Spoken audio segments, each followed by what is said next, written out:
Malam ini, saya akan menceritakan pengalaman yang dialami oleh Om Heri saat beliau bekerja di salah satu perusahaan perkebunan.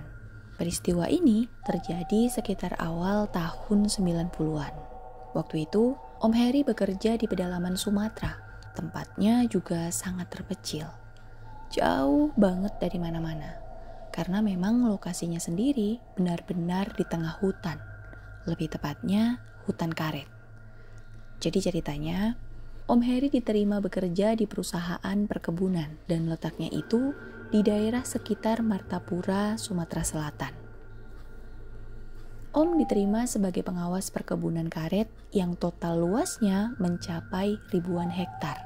Tapi tentu saja Om tidak mengawasi keseluruhannya. Hanya beberapa puluh hektar saja yang menjadi tanggung jawab Om Heri. Perusahaan ini juga mempunyai banyak pekerja. Namun yang terbanyak adalah buruh lepas yang setiap harinya bertugas mengambil karet dari pohonnya. Nah, salah satu pekerjaan Om Heri adalah mengawasi para buruh itu dalam bekerja. Dan menurut Om Heri, ini bukanlah pekerjaan yang terlalu berat. Bahkan Om sangat senang melakukannya. Tapi karena waktu itu perusahaan tempat Om bekerja ini masih kekurangan orang, maka Om Heri ditugaskan juga untuk mengawasi dan menjaga perkebunan agar tidak ada pencurian. Nah, tugas inilah yang agak berat karena Om Heri harus berpatroli pada malam hari. Nggak sendirian sih, tapi berdua dengan teman. Dan kelilingnya juga pakai motor. Tapi walaupun begitu, keliling perkebunan yang luas terlebih pada malam hari merupakan sebuah tugas yang cukup menantang. Dan Om Heri mau tidak mau harus kuat. Karena jelas ya, selain sangat sepi, pemandangan hutan pada malam hari tentu saja jauh dari kata indah. Itulah mengapa perusahaan juga memberikan gaji yang lumayan besar untuk Om Heri. Selain itu, ada beberapa fasilitas juga yang bisa Om Heri nikmati. Salah satu fasilitas yang diberikan adalah tempat tinggal. Di sana ada mes berbentuk rumah. Mes itu disediakan perusahaan lengkap dengan isi dan segala penunjangnya. Dan Om Heri diharuskan tinggal di situ. Mes ini bentuknya adalah rumah besar yang terdiri dari 4 kamar. Ruang tamu, ruang tengah, dapur, dan 1 kamar mandi. Tapi letak rumah ini cukup menantang.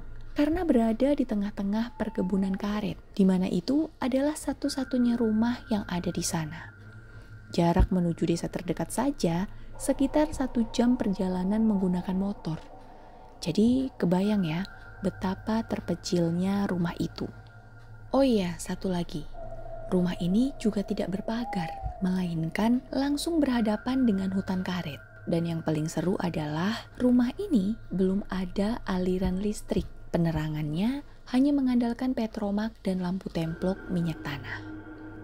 Ketika pertama kali datang, Om disambut oleh Wahyu. Dialah yang nantinya akan ditugaskan untuk menjadi asisten Om Heri selama bekerja di situ. Wahyu berumur sekitar 22 tahun, pemuda asal Palembang yang kebetulan baru 3 bulan bekerja di sana. Dan pagi itu, Wahyu menyambut Om Heri dengan ramahnya. Kemudian mereka pun berbincang. Tidak lupa, Wahyu menceritakan keadaan dan suasana di tempat itu. Jadi, selama 3 bulan pertama kerja, kamu tinggal di sini sendirian yuk? Enggak pak, saya cuma sempat tinggal di sini selama 1 minggu pertama. Enggak betah saya sendirian pak. Oh, terus selebihnya kamu tinggal di mana? Saya kos di desa terdekat pak. Jadi setiap hari saya naik motor, pulang pergi ke perkebunan. Tapi setelah Pak Heri datang, saya berani tinggal di sini lagi. Kan sudah ada temennya, lanjut Wahyu. Berani?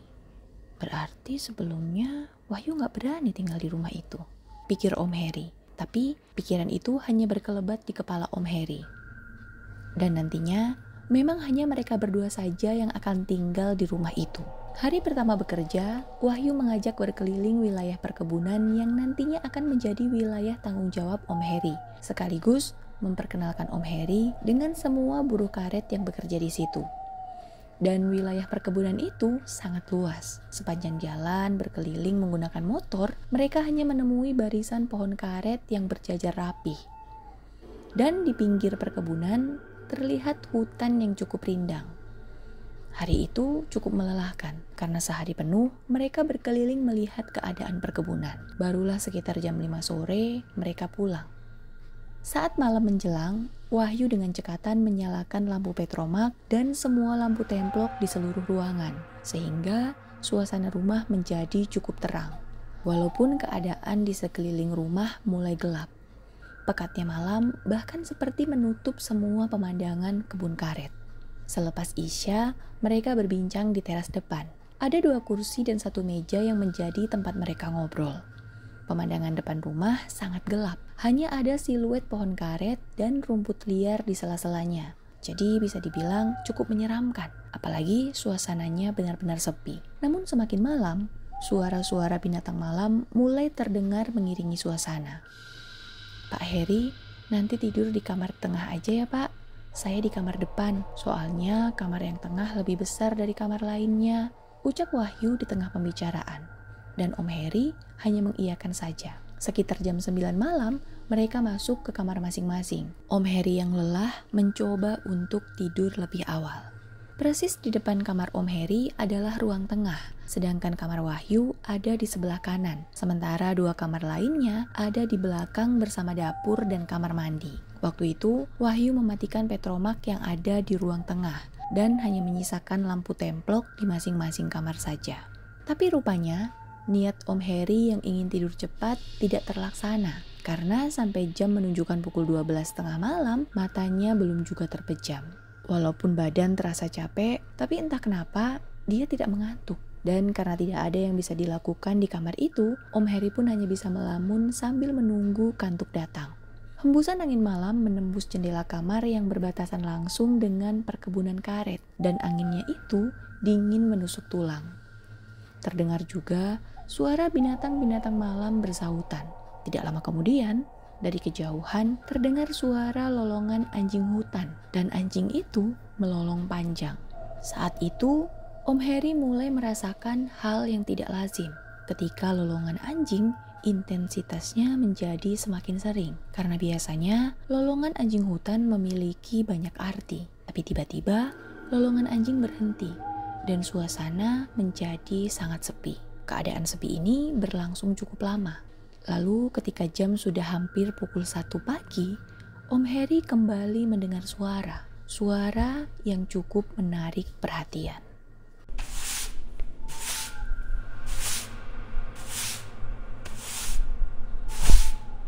Kira-kira seperti itu bunyinya. Dengan tubuh masih terbaring di atas tempat tidur, Om Heri pun menajamkan pendengaran. Dan suara itu semakin jelas terdengar. Nah, disinilah Om Heri langsung terkesiap ketika menyadari kalau itu terdengar seperti suara sapu lidi yang bergesekan dengan tanah. Terdengar seperti ada orang yang sedang menyapu dengan menggunakan sapu lidi, tepatnya di dekat jendela kamar. Pertanyaannya, siapa yang menyapu di tengah malam seperti ini? Apakah Wahyu? Tapi kok kayaknya nggak mungkin. Tapi kalau bukan dia, ya siapa lagi? Karena kan yang ada di lingkungan rumah ini hanya dia dan Wahyu. Karena penasaran, perlahan Om Heri pun bangkit dari tempat tidur dan berjalan mendekati jendela, mencoba kembali memastikan keberadaan suara itu. Dan setelah sudah berdiri di samping jendela, suara itu semakin jelas terdengar. Semakin penasaran, Om Heri pun mencoba mengintip dari sela-sela lubang jendela. Tapi saat itu, dia tidak melihat apapun selain suasana gelap. Namun, suara sapu masih saja terdengar. Karena semakin penasaran, pelan-pelan, Om Heri pun membuka jendela kamarnya. Perlahan, jendela pun mulai terbuka sedikit demi sedikit. Saat itulah, ketika Om Heri mulai melihat keluar dengan lebih jelas, dia melihat sosok yang menurutnya adalah sosok yang menghasilkan suara. Sosok perempuan dengan rambut panjang yang berwarna putih semua. Badannya agak membungkuk membelakangi Om Heri karena posisinya itu seperti sedang menyapu. Dan perempuan itu menggunakan kebaya serta kain panjang hingga menutupi kakinya. Melihat itu, seketika Om Heri merinding dan sangat ketakutan. Dan perlahan mulai mencoba menutup jendela kamar. Nah, saat itulah Om Heri melihat perempuan itu pelan-pelan mulai membalikkan badannya. Dan entah mengapa, tangan kanan Om yang lagi nutup jendela tiba-tiba berhenti bergerak. Sehingga mau tidak mau, Om Heri melihat wajah sosok perempuan itu. Dan walaupun keadaannya gelap, tapi karena jarak mereka cukup dekat, Om Heri bisa melihat wajahnya dengan jelas. Sosok itu berwajah pucat dan keriput seperti wajah nenek-nenek. Sambil berdiri menyamping, nenek itu menatap tajam ke arah Om Heri yang sedang berdiri mematung di balik jendela. Lebih menyeramkannya lagi, sosok itu kemudian tersenyum. Bukan, ternyata nenek itu bukan tersenyum, tapi menyeringai dan mengeluarkan suara ringkih tertawa. Wah, pokoknya sangat mengerikan. Untunglah saat itu refleks Om Heri langsung menutup jendela dan menguncinya. Dia pun segera bergegas ke tempat tidur dan menutup seluruh tubuhnya dengan selimut sampai kepala. Tapi suara sapu lidi nenek itu masih terdengar. Ditambah lagi, sesekali suara tawa ringkihnya juga terdengar pelan. Om Heri yang ketakutan tidak berani berbuat apapun. Selain itu, suara lolongan anjing kembali terdengar bersahut-sahutan dari kejauhan. Om Heri yang semakin ketakutan membaca doa semampunya dan sebisanya. Dia benar-benar mengharap perlindungannya dan berdoa semoga teror itu cepat berakhir. Menjelang jam 3 pagi, teror itu pun akhirnya berhenti. Saat itulah Om Heri baru bisa terlelap. Peristiwa malam itu tidak Om Heri ceritakan kepada Wahyu karena Om Heri tidak mau membuat Wahyu ketakutan. Di samping itu juga, Om Heri sudah sibuk dengan pekerjaan yang mulai cukup melelahkan. Malam-malam berikutnya, suara nenek menyapu di luar itu sesekali masih terdengar, tapi Om Heri mencoba tidak terpengaruh. Dalam ketakutan, Om Heri memaksa diri untuk tidak menghiraukannya dan membiarkannya hingga suara itu menghilang dengan sendirinya. Singkat cerita, sekitar 1 bulan tinggal di rumah itu, ketika Om Heri dan Wahyu sudah semakin akrab, mereka pun sudah bisa berbincang mengenai hal apapun. Pak, memang Pak Heri bisa tidur nyenyak di kamar itu sendirian? Tanya Wahyu pada suatu ketika. Nyenyak-nyenyak aja sih yuk. Emang kenapa? Enggak apa-apa Pak, enggak apa-apa. Memang kamu gak bisa tidur nyenyak yuk? Bisa Pak, bisa. Jawab Wahyu sedikit gelagapan. Tapi Om Heri tidak terlalu ambil pusing dengan percakapan itu. Hingga pada akhirnya ada peristiwa yang terjadi. Tepatnya pada satu malam Jumat. Om Heri akhirnya tahu alasan dibalik sikap Wahyu. Awalnya seperti biasa. Malam Jumat selepas Isya, mereka berbincang di teras depan rumah. Wahyu dengan sisa energi yang terlihat banyak tampak masih bersemangat berbincang. Segala hal mereka bicarakan, dari pekerjaan, keluarga, dan lain sebagainya. Tapi, ada satu topik yang selalu mereka hindari. Sebenarnya Wahyu sih yang terlihat sangat menghindari, yaitu masalah mistis, hantu, dan hal-hal aneh yang terjadi di rumah itu. Ketika perbincangan sudah menjurus ke arah itu, Wahyu ini akan selalu membelokkan topik pembicaraan, dan dia ini sekilas memperhatikan gelagat yang aneh seperti ketakutan. Tidak terasa, waktu sudah menunjukkan pukul 10 malam. Mereka yang sudah semakin lelah dan mengantuk mulai kehabisan bahan obrolan, namun masih enggan masuk ke kamar. Nah, dalam keheningan itu, tiba-tiba terdengar suara dari kejauhan. Kira-kira seperti itu suaranya. Refleks, mereka berdua saling berpandangan, mencoba menerka-nerka suara apa yang terdengar itu. Dan suara yang awalnya terdengar sangat jauh itu, lama-kelamaan semakin dekat, mendekat ke arah tempat mereka duduk. Pak, kita masuk aja yuk Pak, ajak Wahyu memecah keheningan. Dan mereka pun langsung bergegas masuk, apalagi saat itu suara misterius semakin dekat dan jelas. Begitu sampai dalam, Wahyu terlihat tergesa mengunci pintu dan jendela, dan wajahnya terlihat ketakutan. Ada apa sih yuk? Kok kamu kayak ketakutan gitu? Enggak Pak, gak ada apa-apa kok Pak. Mungkin karena saya kecapean kali ya, jawabnya. Dan setelah mematikan petromak ruang tengah, Wahyu langsung pamit masuk ke dalam kamar. Begitu juga dengan Om Heri. Entah mengapa, sejak mereka mendengar suara aneh di luar tadi, suasana malam itu berubah mencekam. Tapi walaupun masih penasaran memikirkan suara aneh tadi, Om Heri mencoba memejamkan mata.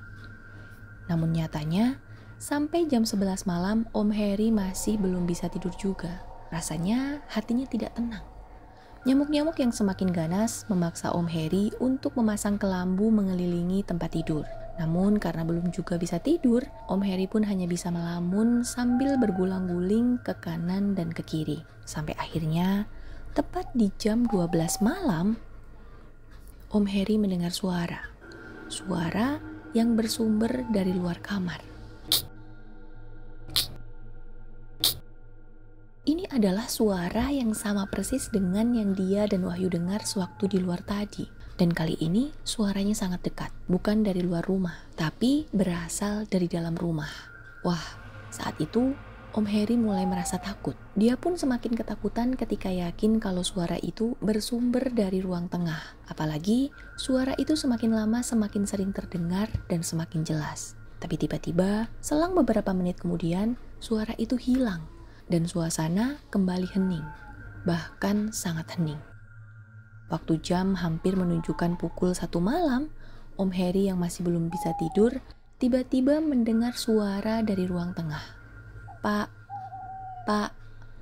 Heri. Dari suaranya, itu adalah suara Wahyu, dan suara itu terus-terusan memanggil dari balik pintu. Perlahan, Om Heri pun beranjak bangun dari tempat tidur dan berjalan mendekati pintu. Namun, saat Om Heri berhasil membuka pintunya, ternyata kosong. Di depan pintu tidak ada siapa-siapa. Padahal jelas-jelas dia mendengar suara yang sangat mirip dengan suara Wahyu di depan pintu. Nah, saat bingung itulah kembali Om Heri mendengar suara aneh.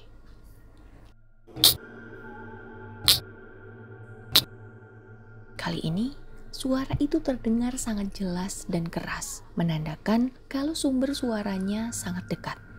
Refleks, dia pun melirik ke arah sumber suara, ke pojok ruang tengah yang gelap. Di sanalah, samar-samar, mata Om Heri menangkap sesuatu. Sesuatu yang berdiri tegak di pojok ruang tengah. Jaraknya hanya sekitar 3 meter dari tempat Om Heri terpaku berdiri. Seketika, badan Om Heri lemas. Bulu kuduknya berdiri semua dan jantungnya berdegup sangat kencang saat menyadari kalau yang Om lihat saat itu adalah pocong. Ada pocong di sudut ruangan. Sosoknya berwarna putih kusam dan bagian wajahnya terlihat terbuka. Namun, Om Heri tidak bisa melihat wajahnya dengan jelas. Seketika, Om Heri langsung menunduk dan perlahan menutup pintu. Dan setelah pintu tertutup, buru-buru Om Heri naik ke atas tempat tidur bersembunyi di balik kelambu. Saat itu, bisa dibilang ketakutan Om Heri berada di level paling tinggi. Dia benar-benar berharap kalau pocong itu tetap berada di luar kamar. Tapi ternyata harapan tinggal harapan. Karena tiba-tiba, entah bagaimana caranya, pintu kamar Om Heri perlahan mulai terbuka. Dan Om Heri hanya bisa memandang ke arah pintu tanpa bisa berbuat apapun. Ketika pintu sudah terbuka penuh, disinilah Om Heri kembali melihat pocong tadi. Yang lebih mengerikan lagi, pocong itu sedang mengintip di balik pintu. Iya, pocong itu ngintip. Setelah itu, sosoknya melayang masuk ke dalam kamar dan berhenti tepat di tengah kamar. Setelahnya, sosok pocong itu berdiri diam menghadap ke tempat tidur. Wah, jangan ditanya bagaimana perasaan Om Heri. Badannya udah sangat lemas. Saking lemasnya, tulang seperti lepas dari engselnya. Karena posisi mereka hanya dipisahkan oleh kelambu yang sangat tipis dan transparan. Di ambang pingsan, Om Heri masih sempat melihat wajah pocong itu. Warnanya hitam dan tidak karuan bentuknya. Tiba-tiba, pocong itu mengeluarkan suara. Wah, setelah itu Om Heri tidak ingat apa-apa lagi. Dia pingsan. Sampai akhirnya, suara ketukan pintu membangunkan Om Heri dari tidur atau pingsannya. Pokoknya kala itu, dia terbangun ketika mendengar suara ketukan pintu dan suara Wahyu yang memanggil-manggil dari luar kamar. Pak, Pak Heri, bangun Pak, udah subuh. Seketika Om Heri langsung bangun dari tempat tidur dan keluar kamar. Lalu mereka sholat subuh bersama seperti hari-hari sebelumnya. Setelah sholat, barulah Om Heri melihat wajah Wahyu yang terlihat kuyu seperti kurang tidur. Kamu kurang tidur ya? Iya Pak, nanti aja di luar rumah ya, saya ceritanya. Jawab Wahyu sedikit berbisik. Om Heri pun hanya bisa mengangguk pelan, karena sepertinya Om Heri agak paham dengan apa yang akan Wahyu ceritakan. Siangnya ketika mereka mengawasi para pekerja, barulah Wahyu bercerita. Tadi malam saya nggak bisa tidur Pak, saya takut. Dari awal kita mendengar suara-suara aneh di luar rumah itu, saya takut banget. Karena saya tahu suara apa itu. Itu suara pocong Pak. Makanya saya langsung ajak Pak Heri masuk ke dalam rumah. Saya takut pocong itu masuk ke dalam rumah Pak. Dan benar. Saya dengar suaranya dari ruang tengah. Untung aja pocong itu gak masuk ke kamar saya. Karena itulah, saya gak bisa tidur semalaman, Pak. Pak Heri dengar suaranya juga gak semalam. Suaranya sama kayak yang di luar itu. Tanya Wahyu di ujung cerita. Om Heri pun langsung menghela nafas panjang dan menceritakan kejadian yang dia alami pada malam itu. Semuanya dia ceritakan. Mendengar cerita Om Heri, Wahyu hanya diam dan kaget. Karena jujur, itulah alasannya kenapa pertama kali Wahyu hanya tahan 1 minggu ketika tinggal di rumah itu sendirian. Dia tidak kuat menahan gangguan-gangguan yang menyeramkan itu. Akhirnya setelah hari itu, untuk mengurangi rasa takut, setiap malam Om Heri dan Wahyu memutuskan untuk tidur bersama dalam satu kamar. Lalu, apakah setelah itu teror berakhir? Belum. Teror masih tetap berjalan dan bahkan semakin seram. Penasaran gak? Tunggu video selanjutnya ya. Cerita ini bisa kalian baca sendiri di Twitter ya teman-teman. Nanti saya share linknya di deskripsi. Nama akunnya @bristory. Silahkan kepoin dan follow akun beliau untuk lebih banyak lagi baca cerita horornya. Dan makasih banget untuk yang sudah setia dengerin channel ini. Pokoknya banyak-banyak terima kasih. Kalau misalnya kalian suka dengan video ini, boleh banget klik tombol like-nya. Dan jika kalian berkenan nih, tolong support saya dengan cara klik tombol subscribe channel ini. Tolong ya, sugeng dalu.